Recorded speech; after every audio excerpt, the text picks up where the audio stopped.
There are many ways of spending the first day of the year. Here at the monastery, we spend it praying for peace.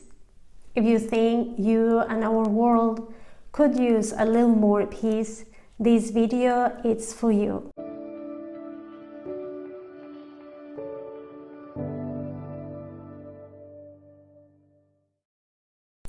The word peace appears repeatedly in the Gospels.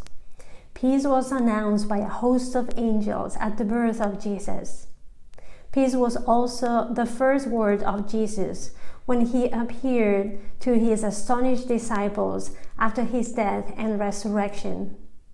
But we often have trouble finding deeper peace in our daily lives. And things sometimes get complicated when we try to speak about our faith to some of our relatives and friends. Then these other words of Jesus may sound more real. Do you think that I have come to bring peace to the earth? I have not come to bring peace, but a sword.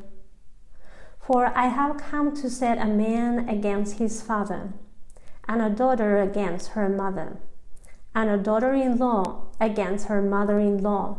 So what then? Peace or war? Or what kind of peace is Jesus talking about? It looks like Jesus lived what we would say a peaceful life during the first 30 years of his life, as he settled in Nazareth with Mary and Joseph. But things changed very rapidly after he started his public ministry. We can see the very negative reaction of his own neighbors the first time he spoke openly in their synagogue. It is as if during those 30 years, Jesus had not only observed but absorbed all our human life and make it his own. We can see how his preaching, especially the parables, are full of little details of the lives of the ordinary people of his time. He talks about a woman preparing the dough or sweeping the floor looking for a coin. He talks about lost sheep, a net full of fish, wedding banquets, or how people can be unjust to each other.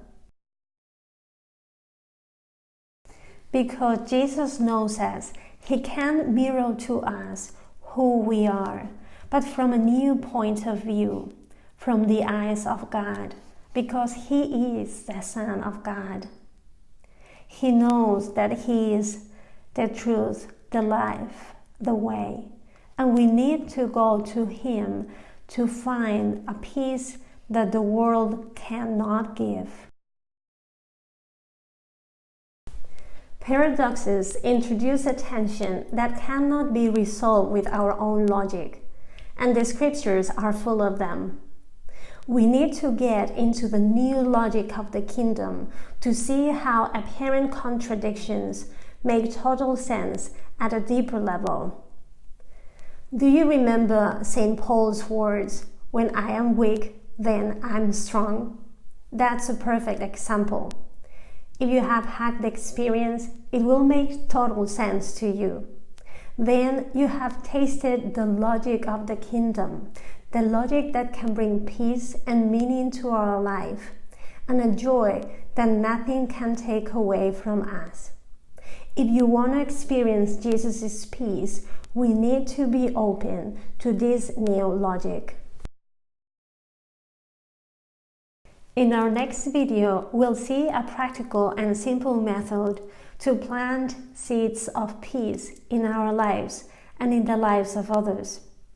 But now I'd like to finish inviting you to join us in our prayer for peace. Let's pray together with the words of Jesus. Peace I leave with you, my peace I give to you. I do not give to you as the world gives. Do not let your hearts be troubled, and do not let them be afraid. Read these words slowly a number of times. You may want to hold in your heart the image of a loved one who you know is suffering, or you may want to ask this peace for yourself, the countries at war, or so many divided families. You can be sure that Jesus will listen to your prayer. This is Sister Maria at Our Lady of the Angels Monastery. Thank you for watching, and peace be with you.